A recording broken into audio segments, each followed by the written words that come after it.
156 acres లో spread అయి ఉన్న ఈ temple world largest Hindu temple. 81 ఆలయాలు, 39 మండపాలు, 21 గోపురాలు, 7 ప్రాకారాలు కలిగిన ఈ ఆలయాన్ని చోళులు, పాండ్యులు, హోయసల, విజయనగర సామ్రాజ్య రాజులు కలిసి తరాలు పాటు నిర్మించారు.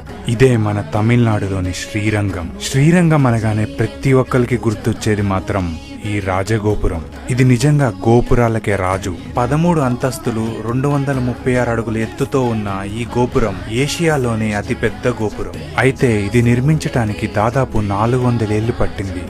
ఇంత అద్భుతంగా కలియుగ వైకుంఠంగా పిలువబడే ఈ ఆలయానికి ఒక విషాదమైన చరిత్ర కూడా ఉంది. 13th సెంచరీలో అల్లావుద్దీన్ ఖిల్జీ జనరల్ అయిన మాలిక్ కఫూర్ ఈ గుడిపై దాడి చేశాడు. ఇక్కడి భక్తులు, పూజారులు ఉత్సవ విగ్రహాన్ని తిరుపతిలో దాచి వీరిపై పోరాడారు. అలా గుడి మొత్తం రణరంగంలా మారి దాదాపు 13,000 మంది హిందువులు మరణించారు. ఇక్కడితో ఆగక మాలిక్ కఫూర్ సైన్యం బంగారు విగ్రహం కోసం వెతకసాగారు. వీళ్ళని డైవర్ట్ చేయడానికి వెల్లాయ్ అనే దేవదాసి డాన్స్ చేస్తూ సైన్యాధిపతిని మాయ చేసి గోపురం పైకి తీసుకెళ్లి చంపుతుంది. తను కూడా అక్కడి నుంచి దూకి ప్రాణాలను అర్పిస్తుంది.